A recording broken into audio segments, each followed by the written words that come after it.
Hey Gems, இன்னைக்கு நம்ம When Love Becomes My Punishment FFோட செகண்ட் பார்ட் தாண்டா பார்க்க போகிறோம். அண்ட் லாஸ்ட் பார்ட்டில் எங்கே விட்டுருந்தோமோ அதிலேருந்து அப்படியே கண்டினியூ பண்ணிக்கலாம். லாஸ்ட் பார்ட்டில் நம்ம எங்கே பார்த்துருந்தோம் அப்படின்னா அவங்களுக்கும் ஹோபிக்கும் வந்து மேரேஜ் ஆகியிருந்திருக்கும். அதுக்கப்புறம் என்ன நடக்குதுங்கிறத நம்ம இப்போ பார்க்கலாம்டா. ஸ்டார்டிங் சீனில் நீங்கள் தான் உங்கள் வீட்டோட பெட்ரூமில் வந்துட்டு உட்காந்துட்ருக்கீங்க. உங்களோட பெட்ரூம் ஃபுல்லாக அழகாக டெக்கரேட் பண்ணியிருக்காங்க ரோஸ் பெட்டல்ஸால். உங்களோட நேமும் ஹோபியோட நேமும் வந்துட்டு பெட்டில் அழகாக எழுதியிருக்காங்க. சுற்றி கேண்டில் லைட்ஸ் அவ்வளோ அழகாக க்ளோயிங்காக எரிஞ்சிட்டு இருக்குது. கோல்டன் கலரில் இருக்குது. நீங்கள் ஒரு கோல்டன் கலர் சாரீ வந்து வியர் பண்ணியிருக்கீங்க. பார்க்கவே ரொம்ப ப்ரிட்டியாக இருக்கீங்க. அண்ட் ஹோபி இன்னும் உங்களை பார்க்க வரல. நீங்கள் மட்டும் தனியாக இருக்கீங்க, லோன்லியாக இருக்கீங்க. உங்கள் மனசுக்குள்ளே 1000 தாட்ஸ் லைக் இதுக்கப்புறம் நம்ம லைஃப் எப்படி இருக்க போகுது, நம்ம என்ன பண்ணிகிட்டு இருந்தோம், இதுக்கப்புறம் நம்மளோட படிப்பு எப்படி, என்ன ஏது, எவ்வளோ தாட்ஸ் உங்களுக்குள்ளே ஃபுல்லாக சரவுண்ட் பண்ணுது. உங்களுக்கு ரொம்பவே ஹார்ன் பண்ணுது. ரொம்ப குழப்பத்தில் உட்காந்துட்ருக்கீங்க. உங்களுக்கு ரைட் நவ் இப்போ இருக்கிற லைஃப் உங்களுக்கு பிடிக்கவே இல்லை. லிட்ரலி ஹோபி நீங்கள் கல்யாணம் பண்ணிக்கிட்டதில் உங்களுக்கு துளி கூட விருப்பம் கிடையாது. ஒரு ஃபோட்டோவில் கூட நீங்கள் சிரிச்ச மாதிரி இல்லை. கல்யாண ஃபோட்டோவில் நீங்கள் ஒன் சைடு உங்களோட கண்ணிலேருந்து வந்து டியர்ஸ் அப்படியே ஃப்ளோ ஆகுது. என் அப்பா செத்து இன்னும் அந்த ஈரம் கூட காயலை, அதுக்குள்ளே எனக்கு கல்யாணம் பண்ணி வச்சுட்டாங்க. இப்போ நான் கேட்டேன்னா எனக்கு இதெல்லாம் வேணும்னு சொல்லி சேஃபாக வச்சுக்கிறதுக்கு ஒரே ஒரு வழி கல்யாணம் பண்ணி தரத்தானா? யார் இப்படிலாம் யோசிச்சாங்க அப்படின்னு சொல்லி உட்காந்து நீங்களே உங்ககிட்ட பேசி புலம்பி அழுது தள்ளிட்டு இருக்கீங்க. ஆன் த அதர் சைடு ஹோபியை தான் காட்டுறோம். ஹோபி அவரோட ஃப்ரெண்ட்ஸான ஆரம்க்கும் ஷூகாக்கும் ஜின்னுக்கும் வந்து கால் பண்ணி பேசுகிறாரு. அவங்க எல்லோரும் வந்து இப்போ கான்ஃபரன்ஸில் கனெக்டடாக இருக்காங்க ஹோபி கூட. அப்போது ஷூகா தான், டே மச்சான் ஹோப்பே என்னடா கல்யாணம்லாம் முடிஞ்சிருச்சு, என்ன சொல்கிறான் உன் டாலு அப்படின்னு சொல்லி கேட்குறாரு. இந்த பக்கம் ஹோபி தான், டே எரிச்சலை கலப்பாமல் கம்முன்னுறேன்டா அப்படின்னு சொல்லி சொல்கிறாரு. ஏன்டா அப்புறம் வெட்டிங் நைட் அன்றைக்கி அவளை போய் டேய் அவகிட்ட போய் பேசாமல் ஏன் எங்ககிட்டலாம் பேசிகிட்டு இருக்கேன்னு கேட்க வந்தோம், வேற ஒன்றும் இல்லை, அப்படி தானே ஆரம்பா? அப்படிதான் அப்படின்னு சொல்லி யாரும் சொல்கிறாரு. எல்லாம் என் நேரம்டா. அவள் என்னை பார்த்தாலே எரிஞ்சு விடுறா. ஏதோ எப்படி பேசுகிறா தெரியுமா? இதுக்கும் எனக்கும் எப்படி செட் ஆக போகுது, இவ்வளோ நானும் எப்படி பேசி என்ன பண்ண போகிறோம் ஒன்றும் புரியலடா அப்படின்னு சொல்லி ஹோபி சொல்கிறான். ஸ்டார்டிங்லலாம் அப்படி தான் மச்சான் இருக்கும். அதுக்கப்புறம் போக போக உனக்கே பழகிடும். பொண்டாட்டினாலே அப்படி தான் இருப்பாளுங்க அப்படின்னு சொல்லி ஆரம்பி சொல்கிறாரு. நானும் போக பேசுதா மச்சான் அப்படின்னு சொல்லி ஜின் சொல்கிறாரு. ஏன்டா கேட்குற அப்படின்னு சொல்லி ஆரம்பி சொல்கிறாரு. மாறி அவங்களுக்குள்ள ஜாலியாக பேசிகிட்டு இருக்காங்க. ஹோபி தான், டே கொஞ்சம் நிறுத்துறீங்களா, எனக்கு எரிச்சலாக வருது அப்படின்னு சொல்லி சொல்கிறாரு. என்னடா என்ன பிரச்சனை சொல்லு, உன் சைடு அங்கே என்ன நடந்தது, என்னமோ நடந்திருக்கு அப்படின்னு சொல்லி ஜின் வந்து கேட்குறாரு. அப்போ ஹோபி தான், டே மச்சான் எப்படிடா சொல்லுவேன், என்னை பார்த்து உங்களுக்கு இங்கே நடக்கிற சுச்சுவேஷன்ஸ் எல்லாம் உங்களுக்கு சாதகமாக பயன்படுத்திட்டுறீங்களான்னு சொல்லி கேட்குறாடா. நான் என்னடா சொல்கிறது அவகிட்ட, நீயா அப்படியெல்லாம் இல்லைம்மா அப்படின்னு சொல்லி உட்கார வச்சு சொல்கிறேன்னு சொல்லி தானடா புரிய வைக்கணும் உங்களுக்கு அப்படின்னு சொல்லி சொல்கிறாரு. நான் சொன்னால் அப்படியே புரிஞ்சு கிழிச்சிருவா. அது மட்டும் இல்லாமல் டே இன்னொரு பிரச்சனை வேறு இருக்குடா. என்னடா பிரச்சனை அப்படின்னு சொல்லி கேட்குறாரு. நான் என்னவா இருக்கேன், என்ன பண்ணிகிட்டு இருந்தேன், இப்போது என்னை போய் சிஇஓ ஆக சொல்கிறாங்களா அப்படின்னு சொல்லி ஜின்னும் ஆரமும் வந்து புரியாமல் கேட்டுட்ருக்காங்க. அப்போது இந்த சீனெல்லாம் நடக்கிறது கொஞ்ச நேரத்துக்கு முன்னாடி என்ன இருக்குன்னு சொல்லி பார்க்கலாம்டா. நீங்கள் தான் மேரேஜ் முடிஞ்சு உங்கள் வீட்டுக்கு வந்து காரில் வந்து இறங்குறீங்க. அப்போது ஸ்ட்ரெயிட்டாக யார்கிட்டையுமே பேசல, கம்முன்னு உங்களோட ரூமில் போய் உட்காந்துட்டிங்க. அப்போது ஹோபியை தான் உட்கார வச்சு உங்களோட அம்மாவும் பாட்டியும் வந்து பேசிகிட்ருக்காங்க. இங்கே பாடுறா ஹோபி, நான் எவ்வளவோ ட்ரை பண்ணுறேன், ஆனால் இந்த கம்பெனியை வந்துட்டு என்னால் மேனேஜ் தான் பண்ண முடியுதே தவிர்த்து என்னால் ப்ரோக்ரஸ் கொண்டு வரவே முடியலடா. எந்த ஒரு ப்ரோக்ரஸும் இல்லை, எந்த ஒரு ப்ராஃபிட்டும் இல்லை. இப்படியே போச்சுன்னா கடனெல்லாம் அடைச்சிட முடியாது. இந்த கம்பெனியை வேணால் நம்ம காப்பாற்றிக்கலாம், ஆனால் மற்றவங்களுக்கு நம்ம கடன் பட்டிருக்கோம், நம்ம இப்போ என்ன பண்ணுறது அப்படிங்கிற மாதிரி உங்கள் அம்மா தான் ஹோபிக்கிட்ட பேசிகிட்ருக்காங்க. அக்கா இங்கே பாரு, நான் லோனுக்கு பேசியிருக்கேன். அது மட்டும் இல்லாமல் நம்மளோட ப்ராப்பர்ட்டிஸில் தானே இருக்குது, அதெல்லாம் விற்று கடன் எல்லாத்தையும் கட்டிட்டு நம்ம கம்முன்னு போகிறது தான் நல்லது. இங்கே பாரு, இந்த கம்பெனி தான் வேணும்னு சொல்லி அடம் பிடிக்காதக்கா அப்படின்னு சொல்லி சொல்கிறாரு. என்னால் இதை விட்டு கொடுக்க முடியாது ஹோபி. நினச்ச மாதிரி நம்ம கம்பெனி வந்துட்டு முதல்ல வயன் அப்பா இருக்கும்போது எப்படி இருந்ததோ அதே மாதிரி இருக்கணும். அதுதான் என்னோடய ஆசை, அதுதான் அவரோட கடைசி ஆசையாகவும் இருக்கணும். ஹோபி நீ இதுக்கு ஒத்துக்கிட்டு தான் ஆகணும் அப்படின்னு சொல்லி சொல்கிறாங்க. என்னை இன்னும் எவ்வளோ விஷயத்தில் ஃபோர்ஸ் பண்ணுவேன். வயனுக்கு என்னை பிடிக்கவே பிடிக்காது, அப்படின்னால அவள் தலையில் என்னை கட்டி வச்சுருக்க. அது மட்டும் இல்லாமல் இது வேறு, நான் என்ன தான்க்கா பண்ணட்டும், நீ சொல்கிறது எல்லாத்தையும் என்னால் கேட்டுட்ருக்க முடியாது. எனக்கு ப்ரொஃபஸராக இருக்க தான் பிடிச்சிருக்கு, அது என்னோடய பேஷன், அதெல்லாம் விட்டுட்டு வர முடியாது அப்படின்னு சொல்லி ஹோபி தான் ரொம்ப ரொம்ப ரொம்ப உங்கள் அம்மா கிட்ட வந்துட்டு இது பண்ணிகிட்டு இருக்காரு, ஆர்கியூ பண்ணிகிட்டு இருக்காரு. உங்கள் அம்மா எப்படியோ ஒரு கன்வின்ஸ் பண்ணுன்னு சொல்லி ரொம்ப ரொம்ப கஷ்டப்பட்டு கன்வின்ஸ் பண்ணிகிட்டு இருக்காங்க. அப்போது உங்களோட பாட்டி தான் வந்து ஹோபி கிட்ட சொல்கிறாங்க, டே ஒத்த பொம்பளையா ஒரே ஒரு மனுஷியாக இங்கே நின்று இவ்வளோ கஷ்டப்பட்டுட்ருக்காடா, அவளோட கஷ்டம் உனக்கு புரியவே இல்லையா? அவன் சொந்த அக்கா, அவன் கூட பிறந்த அக்கா இவ்வளோ கஷ்டப்பட்டுட்ருக்கா. நீ அதை பற்றி யோசிக்காமல் நீ உன்னோட பேஷன் தான் முக்கியம், உன்னோட ப்ரொஃபஷன் தான் முக்கியம்னு சொல்லி பேசிகிட்ருக்க. பாவம் இல்லையாடாவ, அவளுக்கு கொஞ்சமாவது ஹெல்ப் பண்ணும். 2-3 வருஷம் இந்த கம்பெனி நல்லா ஓட ஆரம்பிச்சதுக்கப்புறம், இந்த கடன் பிரச்சனைலாம் தீர்ந்ததுக்கப்புறம் நீ மறுபடியும் உன்னோட ப்ரொஃபஷனே பார்த்துக்கோ அப்படின்னு சொல்லி எவ்வளவோ பேசி ஹோபியை வந்து கன்வின்ஸ் பண்ணி சிஇஓ ஆக சொல்லி கேட்டாங்க. அப்போது நம்மளோட ஹோபி தான் வேண்டா வெறுப்பாக வந்துட்டு இதுக்கும் வந்து ஒத்துக்கிறாரு. இதை தான் இப்போ வந்து ஆரம்கிட்டேயும் ஜீன்கிட்டேயும் நம்ம சுகாக்கிட்டேயும் வந்து நம்மளோட ஹோபி வந்து சொல்லிகிட்ருக்காரு. அப்போ ஆரம் தான் சொல்கிறாரு, ஒன்றும் பிரச்சனை இல்லை, இப்போ என்ன இந்த கம்பெனியில் ப்ரோக்ரஸ் காட்டணும் அவ்வளோதானே, என் கம்பெனியோட டைப் வச்சுக்கோ, நம்ம 2 பேரும் சேர்ந்து பார்ட்னர்ஷிப் போட்டுக்கலாம், என்ன நடக்குமோ அதுக்கப்புறம் நடக்கட்டும். எனக்கு வந்து இதுலேருந்து எந்த வித ப்ராஃபிட்ஸும் வேணாம், நம்ம பார்த்துக்கலாம் அப்படின்னு சொல்லி ஆரம் சொல்கிறான். அப்போது ஹோபியும் டே மச்சான் உனக்கு நான் எப்படி தேங்க்ஸ் அப்படின்னு சொல்ல வராரு. அதுக்குள்ளே ஆரமும் ஜின்னும் தடுத்துடுறாங்க. டே இங்கே பாரு, வெளியாளுங்கிட்ட பேசுகிற மாதிரிலாம் இங்கே பேசக்கூடாது, இன்னொரு தடவை தேங்க்ஸ் அது இதுன்னு எதனா பேசினேன் அப்படின்னு சொல்லி ஆரம் சொல்கிறாரு. சரி அப்படின்னு சொல்லிட்டு ஹோபியும் வந்து சொல்கிறாரு. அப்போது சுகா தான் டே போரிங்காக பேசாதீங்கடா, இப்போ அவன் என்ன பண்ண போகிறான்னு கேளுங்கடா அப்படின்னு சொல்லி சுகா தான் கேட்குறாரு. இந்த ஒரு எஃப்எஃப்ல இவன் சம்மந்தமே இல்லாமல் இருக்கான்ல அப்படின்னு சொல்லி ஜின் கேட்குறாரு. ஆமாடா, இதுலையாவது இவன் இப்படி இருந்துட்டு போகிறான் அப்படின்னு சொல்லி ஆரம் வந்து சொல்கிறாரு. அப்போது சுகா தான் டேய் அப்புறம் மச்சான் இவ்வளோ வருஷம் அடக்கி வச்சுருந்த அத்தனையும் காட்ட போகிற போல அப்படின்னு சொல்லி சுகா கேட்குறாரு. இவன் ஒருத்தன் போடா அந்த பக்கம் அப்படின்னு சொல்லிட்டு ஹோபி வந்து சொல்கிறாரு. இப்போது டைம் ஸ்கிப்ஸ். ஹோபி தான் உங்களோட அம்மாக்கிட்டேயும் பாட்டிக்கிட்டேயும் வந்துட்டு போகிறாரு. போயிட்டு சரிக்கா நான் வயனை கூட்டிகிட்டு கிளம்புறேன் அப்படின்னு சொல்லி சொல்கிறாரு. வயனை கூட்டிகிட்டு கிளம்புறியா, இன்றைக்கி நீங்கள் இங்கே தான்டா இருக்கணும் அப்படின்னு சொல்லி சொல்கிறாங்க. நான் கூட்டிகிட்டு போகிறேன், இது இங்கே இருக்கிறத விட அவள் அங்கே இருக்கிறது தான் சேஃபு, நீங்கள் 2 பேரும் இங்கே இருங்க, எதுனானா கூப்பிடுங்க, நான் அவளை அங்கே கூட்டிகிட்டு போகிறேன் அப்படின்னு சொல்லிட்டு கூட்டிகிட்டு போகிறாரு. அப்போது நீங்களும் வேண்டாம் வெறுப்பா ஹோபி கூட கிளம்பி போகிறீங்க. உங்கள் அம்மாவையும் பாட்டியும் பார்த்து செம்மையாக மறைக்கிறீங்க. கடைசியில் நீங்கள் நினச்சது எல்லாத்தையும் சாதிச்சிட்டிங்கல்ல அப்படின்னு சொல்லி கேட்குறீங்க. உங்கள் அம்மா தான் புரிஞ்சுக்கோடிவாங்க, நீங்கள் பாரு சின்ன பிள்ளை மாதிரி மறுபடியும் நடந்துக்காத, போ கம்முன்னு அப்படின்னு சொல்லி சொல்கிறாங்க. அப்புறம் போகிறதுக்கு முன்னாடி ஒரு நிமிஷம் உங்கள் பாட்டி தான் உங்களோட கையை பிடிச்சி, நீ பாருடா, இதுக்கப்புறம் நீ சின்ன பிள்ளை கிடையாது, எப்படி நடந்துக்கணுமோ அப்படி நடந்துக்கணும், சரியா? மாமா உன்னை பத்திரமா பார்த்துக்குவான், அது வேறு விஷயம். மாமா கிட்ட சொல்லாமல் எங்கேயும் போகக்கூடாது. காலேஜுக்கு நான் தான் கூட்டிகிட்டு வருவான். அவன்கிட்ட எந்த விஷயத்தையும் மறைக்காத, எந்த விஷயத்தையும் அவன் சொல்கிறது கேட்காம பண்ணாத, பத்திரமா இருந்துக்கோ அப்படின்னு சொல்லி உங்கள் பாட்டி தான் உங்கள்கிட்ட சொல்கிறாங்க. நீங்களும் அப்படின்னு சொல்லிட்டு கிளம்பி போகிறீங்க.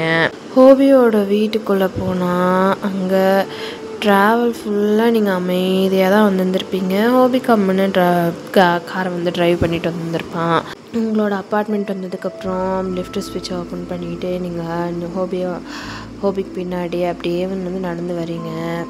ஹோபி அவனோட அப்பார்ட்மெண்ட் டோரை வந்து ஓப்பன் பண்ணுறான். நீங்கள் உள்ளே போகிறீங்க. உள்ளே போனால் உங்களுக்கு செம்ம ஷாக்கு. ஹால் இருக்குது. ஹாலுக்கு பக்கத்தில் ஒரு புக்ஸ் இந்த மாதிரி திங்ஸ் எல்லாம் இருக்கிற ரூம் இருக்குது. அதுக்கு பக்கத்தில் ஒரு பாரே இருக்குது. லைக் நீங்கள் இதை வந்துட்டு ஹோபிக்கிட்டேருந்து சுத்தமாக எதிர்பார்க்கல. ஹோபியை பற்றி உங்களுக்கு தெரிஞ்சதெல்லாம் லைக் அவர் வந்து ஸ்ட்ரெயிட் ஃபார்வர்ட், லைக் ஒரு ப்ரொஃபஸர், ஒரு மெச்சூர்டான அந்த மாதிரி தான் நீங்கள் வந்து பார்த்துருந்துருப்பீங்க. நீங்கள் அந்த செட்டப்பே வந்துட்டு பார் செட்டப்பே வந்துட்டு நீங்கள் அப்படியே குறுன்னு பார்த்துட்ருக்கீங்க. என்ன வா அப்படின்னு சொல்லி ஹோபி கூப்பிடுறாரு. நீங்கள் அமைதியாக ஹோபி பின்னாடியே போகிறீங்க. மாமா நீ குடிப்பியா அப்படின்னு சொல்லி கேட்குறீங்க. ஏன் நான் குடித்தா என்ன, குடிக்கலன்னா உனக்கு என்ன அப்படின்னு சொல்லி கேட்குறாரு. இல்லை நீ குடிப்பேன்னு எனக்கு சின்ன வயசுலேருந்து தெரியாது அப்படின்னு சொல்லி சொல்கிறீங்க. இங்கே பார்வேன், நான் குடிப்பேன், ஸ்மோக் பண்ணுவேன், இன்னும் வேறு எனக்கு எதெல்லாம் பிடிச்சிருக்கோ அது எல்லாமே செய்வேன், அதெல்லாம் நீ கேட்கக்கூடாது அப்படின்னு சொல்லி சொல்கிறாரு. சொல்கிறது கேட்ட உடனே உங்களோட ஸ்பைனெல்லாம் சில்லுன்னு ஆகுது. என்ன சொல்கிறேம்மா, இங்கே பாரு, நீ ஸ்மோக் பண்ணுவியா, குடிப்பியா அப்படின்னு சொல்லி கேட்குறீங்க. ஹோபி அவங்களோட பாக்கெட்டில் இருந்து ஒரு சிகரெட் பாக்கெட் எடுத்து அப்படியே லைட் பண்ணி உங்கள் முன்னாடி ஸ்மோக் பண்ணிவிட்டு அமைதியாக போய் இந்த சோஃபாவில் உட்காடுறான். நீங்கள் ஷாக்கிங் ஐஸில் ஹோபியை பார்த்துட்டு இருக்கீங்க. மாமா நீ இப்படியெல்லாம் இருப்பேன்னு நான் நினச்சே பார்க்கல, இது மட்டும் தானே இல்லை வேறு ஏதாவது கெட்ட பழக்கம் வச்சுருக்கியா அப்படின்னு சொல்லி கேட்டுட்டு அவனோட மவுத்லேருந்து அந்த சிகரெட்டை வந்து பிடுங்க போகிறீங்க. அவன் இங்கே பார்வேன், என்கிட்ட இந்த மாதிரி கொஷின்ஸ் கேட்குற அதிகாரத்தெல்லாம் நான் அவங்கக்கிட்ட கொடுக்கல. ஸோ என்னை கோவப்படுத்தாமல் என்னோட லிமிட்ஸ்குள்ளே வராமல் அமைதியாக இருந்தேன்னா உனக்கும் நல்லது எனக்கும் நல்லது அப்படின்னு சொல்லி சொல்கிறாரு. சொல்கிறது கேட்க உங்களுக்கு ஒரு மாதிரி டிஃப்ரெண்ட்டாக ஃபீல் ஆகுது. பிகாஸ் நீங்கள் சின்ன வயசுலேருந்து பார்த்த ஹோபியே இப்போ உங்கள் முன்னாடி இருக்கிற ஹோபி கிடையாது. லைக் உங்களுக்கு வந்து பயங்கர ஷாக்கு. நீ அப்போது அம்மாவையும் பாட்டியும் ஏமாற்றிட்டு இருந்தியா எவ்வளோ நாளாக? லைக் நீ தான் உலகத்துலேயே உத்தம, உன்னோட நல்லவன் வேறு யாரும் இருக்க முடியாதுங்கிற அளவுக்கு வீட்டில் அப்படியே நடிச்சிட்டு இங்கே வந்து குடிச்சு கூத்தடிச்சிட்டு இருக்கியா அப்படின்னு சொல்லி கேட்குறீங்க. நான் குடிப்பேன், என்ன வேணாலும் பண்ணுவேன். ஒன்ஸ் அகெயின் சொல்கிறேன், இன்னொரு தடவை என்னை பார்த்து இப்படி கொஷின் பண்ணேன்னு வச்சுக்கோங்க, நான் என்ன பண்ணுவேன்னே தெரியாது வாயன் அப்படின்னு சொல்லி சொல்கிறான். நீங்கள் ஹோபியை பார்த்து முறைச்சிட்டே உள்ளே போய் உங்களோட ரூம்குள்ளே போகலான்னு சொல்லிட்டு போகிறீங்க. அப்போ ஹோபி தான் வாயன் வந்து சாப்பிட்டுட்டு போ அப்படின்னு சொல்லி சொல்கிறாரு. நான் எப்போ சாப்பிடணும் எப்போ சாப்பிடக்கூடாதுங்கிறதெல்லாம் நீ சொல்லக்கூடாது, எனக்கு பசிச்சா நானே சாப்பிடுவேன், நான் போய் தூங்க போகிறேன், எனக்கு தூக்கம் வருது அப்படின்னு சொல்லிட்டு உள்ளே போகிறீங்க. இப்போ ஹோபி தான் வந்து உட்காந்து சாப்பிடுன்னு சொன்னேன் அப்படின்னு சொல்லி உங்களை பார்த்து முறைச்சிட்டே கோல்டாக சொல்கிறாரு. நீங்கள் அப்படின்னு சொல்லி ஒரு கல்ப் பண்ணிவிட்டு ஹோபி பக்கத்தில் வரீங்க. எதுக்கு என்ன இப்போ நீ மிரட்டுற? நீ சொன்னால் நான் கேட்டுருவேண்ணா, இப்போ நீ சாப்பிட்லன்னு வச்சுக்கோயேன் அப்படின்னு சொல்லி உங்களை ஒரு மாதிரி டாப் டு பாட்டம் பார்க்குறாரு.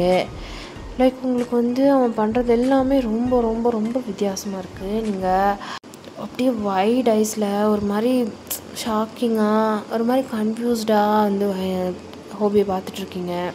ஹோபி உட்கார சாப்பாடு எடுத்துகிட்டு வரேன் அப்படின்னு சொல்லி போய் ஃபுட் எடுத்துகிட்டு வந்து உங்களுக்கு கொடுக்குறாரு. நீங்களும் அமைதியாக வந்து சாப்பிட்றீங்க. அப்போது ஹோபிக்கு சுகா கிட்டேருந்து ஃபோன் வருது. உனக்கு என்ன தான்டா பிரச்சனை அப்படின்னு சொல்லி கத்திட்டு ஃபோன் எடுத்துகிட்டு போகிறாரு. அப்போது நீங்கள் தான் அப்படின்னு சொல்லி உங்கள் வாயில் கையை வச்சுட்டு ஹோபியை பார்த்துட்ருக்கீங்க. கெட்ட வார்த்தை வேறு பேசுகிறான், இன்னும் வேறு என்னென்னலாம் வச்சுருக்கான்னு தெரியலையே அப்படின்னு சொல்லி உங்கள் மனசில் நினச்சிட்டு அப்படியே உங்களோட ரூம்குள்ளே போகிறீங்க. இங்கே சாப்பிட்ட பிளேட்டை வந்துட்டு அப்படியே தூக்கி சிங்கில் போட்டுட்டு கிளம்புறீங்க. உள்ளே போயிட்டு உங்களோட ஃப்ரெண்ட்ஸ்க்கு தான் வந்து கான்ஃபரன்ஸ் போடுறீங்க. இப்போ லைனில் வந்துட்டு கேரோ, கார்த்திகா, அப்புறம் அபி 3 பேரும் இருக்காங்க. அப்போ ஃபோனை எடுத்தவொடனே அபி தான் டோலியா மச்சா டே அப்படின்னு சொல்லி கூப்பிடுறா.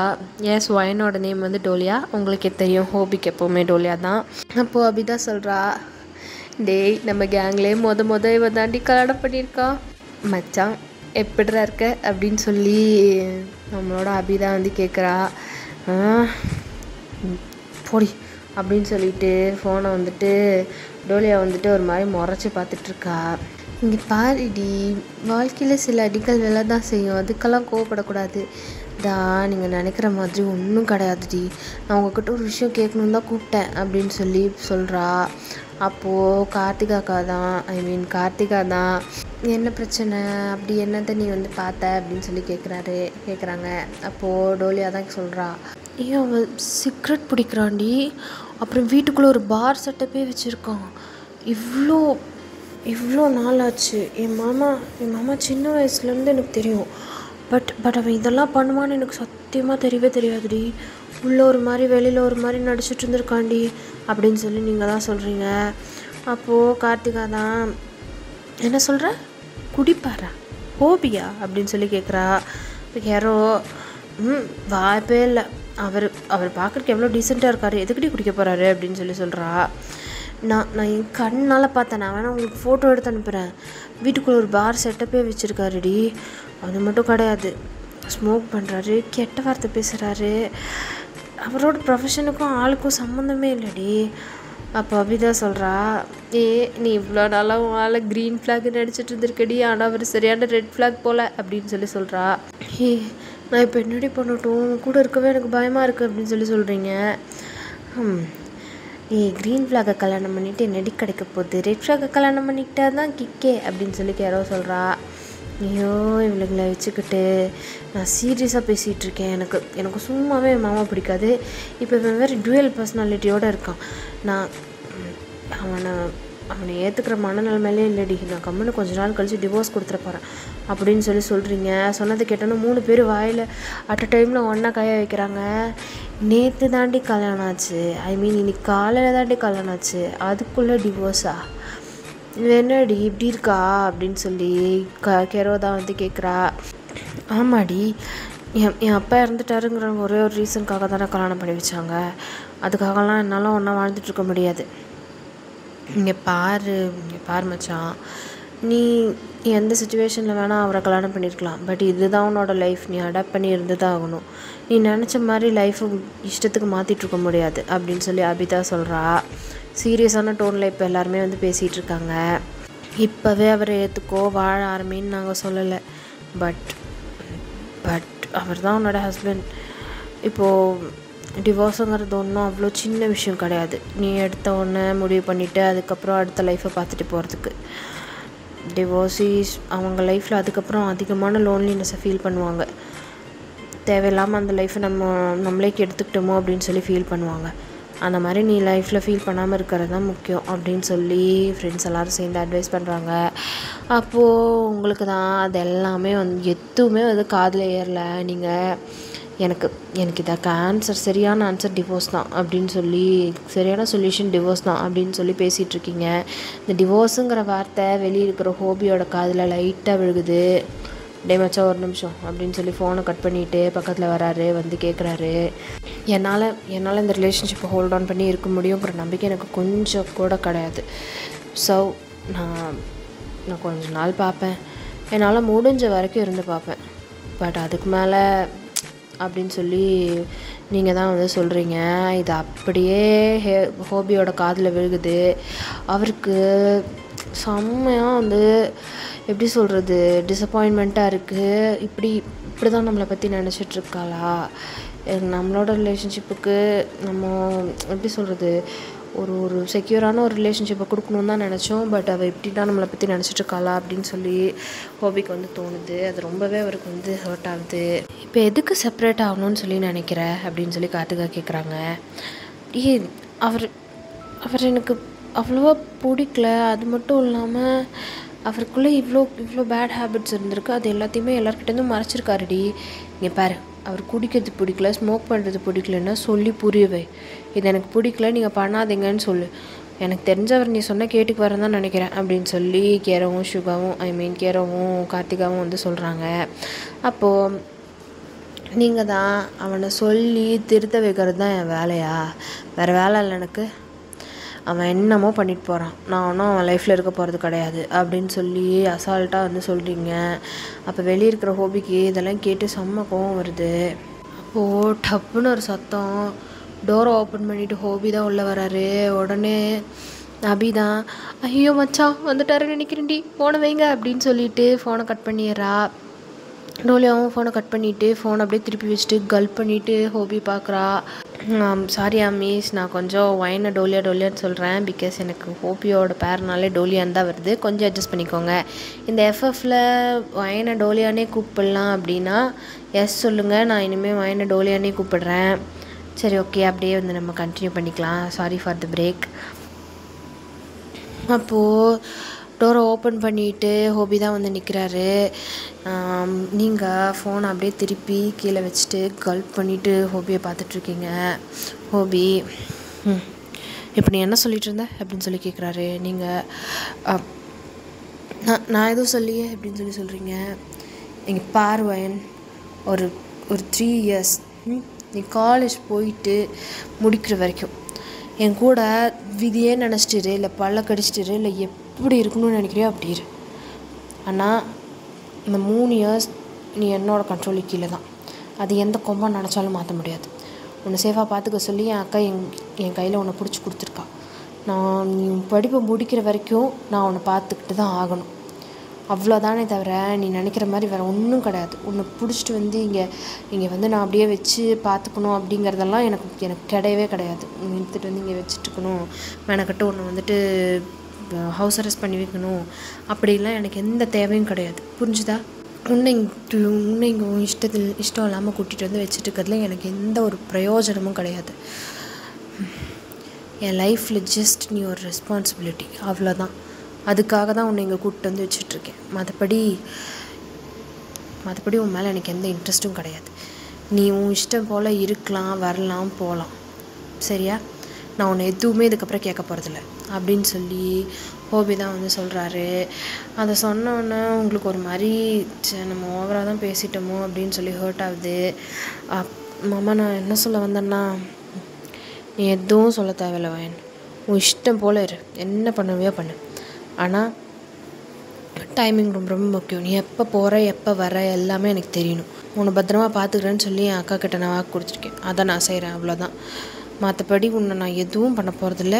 நீ என்னோடய ஒய்ஃபாக இருக்கணும், நான் உன்னோட ஹஸ்பண்டாக இருக்கணும்னு எந்த ஒரு அவசியமும் கிடையாது. புரிஞ்சுதா அப்படின்னு சொல்லி வந்து கேட்குறாரு. நீங்களும் உங்களோட ஹெட்டை வந்து நாட் பண்ணுறீங்க. சும்மா இதையும் யோசித்து மண்டையை பிச்சுக்காமல் படுத்தூங்க அப்படின்னு சொல்லிட்டு டோரை டம்முன்னு சாத்திட்டு வெளியில் போகிறாரு.